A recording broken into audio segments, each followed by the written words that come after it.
the switch back in.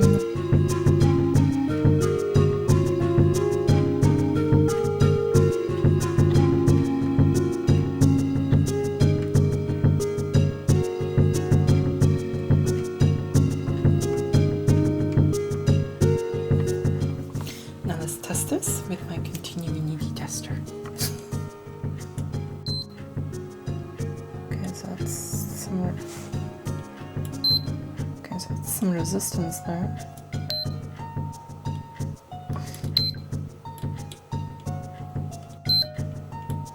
Okay, let's turn the switch in. Fantastic. Now these should put this here. They should not have contact.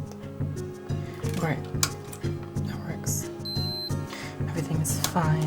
Fantastic. That's done.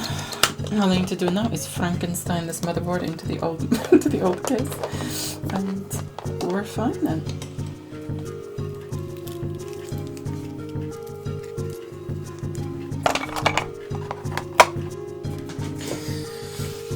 Okay, so this is ye old bread bin motherboard and case, and I was expecting the motherboard of the 64C to be bigger, but it's actually smaller, even though the case itself is bigger, which is kind of weird, but okay. So let's take this out. Let's do a brain transplant. Okay, wow, do you know what? The holes are catered for the smaller motherboard. So this, I was thinking there's not going to be any holes here, but it's perfect. You know, I can just screw this in and it's fine.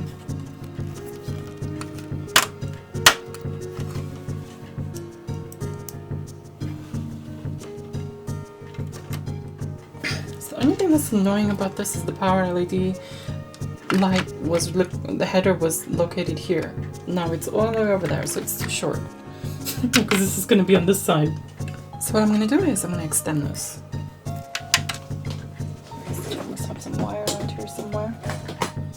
Okay, so cable extended and keyboard placed in, motherboard in, everything's fine.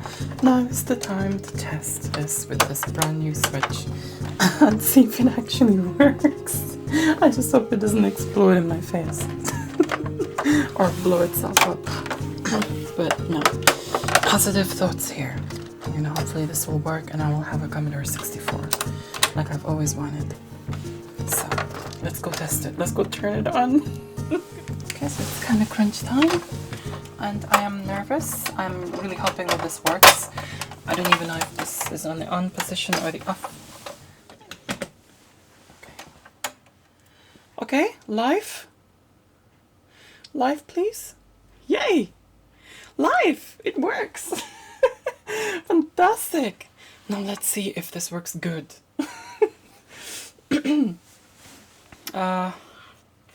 What do I do? I'm excited. I'm just like it. So I'm gonna plug the datasette in. I'm gonna try that with Batman, which is basically Batman crashed on the other machine, and I just want to see if it works with this one. And what I can do, the beauty of this is I can connect my Amiga joystick. You know, that's the nice thing about this. So.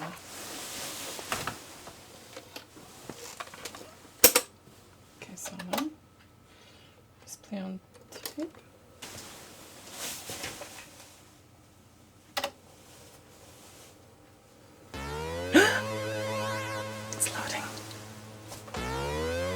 Oh my god. The other one crashed at this point every single time. I have a Commodore 64 working, I think. Thank you so much, Mike. Big thanks to you, and I do hope you're enjoying your thank you gift. I'm gonna play a little bit of Batman. Well, when it loads, that is.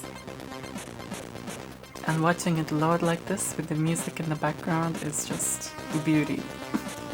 I know this is my first time ever loading a cassette into a Commodore 64, and that later on I will get, you know, I will want to get the SD card reader for this, the SCIEC thing. But I've got a lot of plans for this Commodore 64 actually.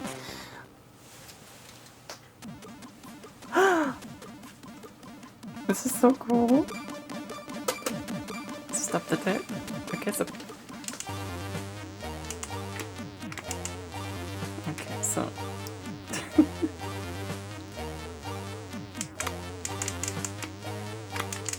The freak looks like double man.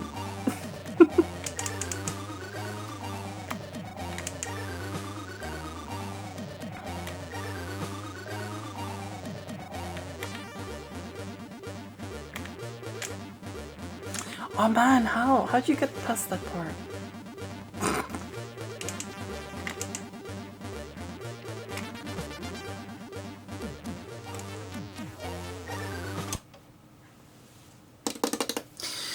I'm gonna try something. You know, it is almost 3 a.m. and I am too excited to sleep. I got a 1541 Commodore floppy drive, the USB to 1541, so I managed to just write one disk image, and that's micro Hexagon, and micro Hexagon is like the I think they call it a demake or something like this. They call it a demake of the super Hexagon. Thing is with this, I do not intend keeping it. I mean, if I had a proper room dedicated to retro stuff, then yes, for sure I would keep it. But I don't have the room and I need to get more other stuff. So I'm gonna, you know, for the Commodore 64, so I'm gonna sell this. But I mean, I've always used the 3.5-inch floppies and, you know, for the Amiga. But I've never used these. And I've always been curious about these, you know, because it's like I've never used one, and I know it's exactly the same, but I just want to use it because it's so cool.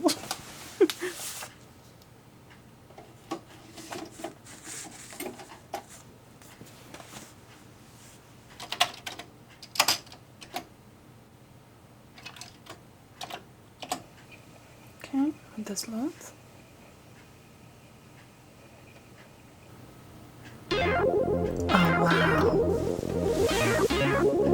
One thing which I noticed instantly is that this music sounds very different on this Commodore 64. You know, this SID chip is the newer one, and the older one sounds, you know, I prefer the older one, to be honest. Yeah, let me do a comparison.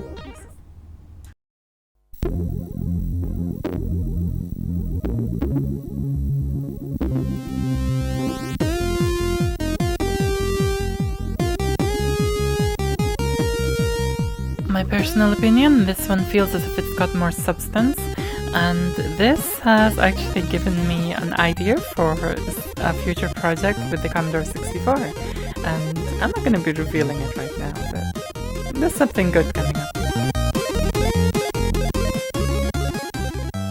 Oh wow, it works this time.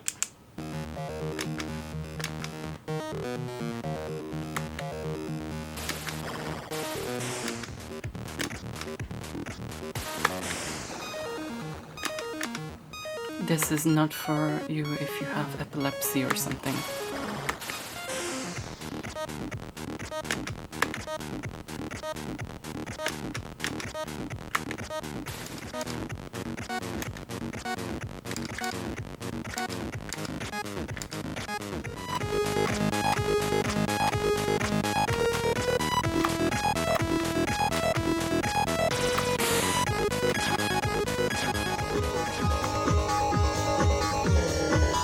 This is me a couple of years ago being addicted to Super Hexagon. The Super Hexagon is the actual game. You know, they made Micro Hexagon from it for the Commodore 64, which I think is pretty cool. You know, they're still making games for this thing.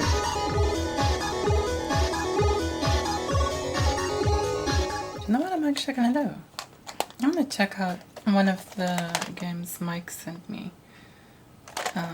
He's made a compilation for me, so let's do Gianna Sisters. And I've always played it on the Amiga. I'm gonna know what it's like on the Commodore 64. So it's on side A on this cassette. Let's put that in there. And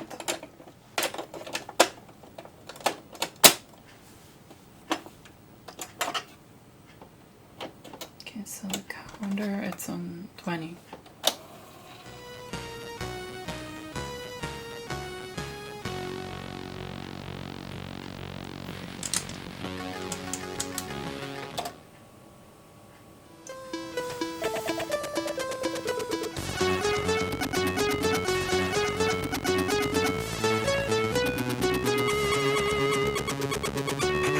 Wow, I'm liking the SID version of the music.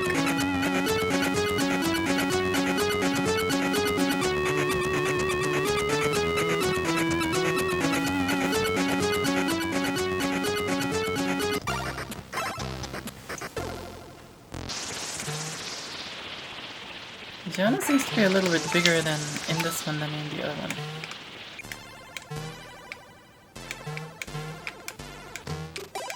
Wow. I did not expect music and sound. Because I know that SID's only got 3 channels. So you must be using only 2 channels for the music. Which is kinda cool. Wow, do you know this is actually really good on Commodore 64?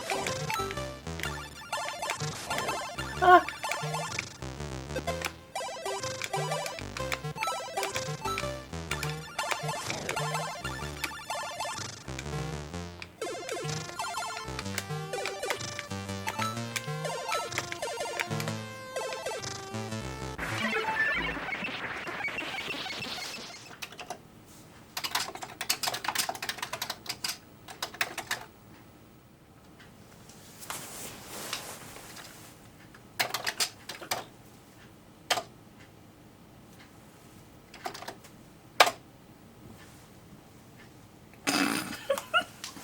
My first attempt at freaking programming, and it turned out to be blah. Okay, hold on. Let me just, how do I do this? I am useless at freaking programming. Is that semicolon that does that?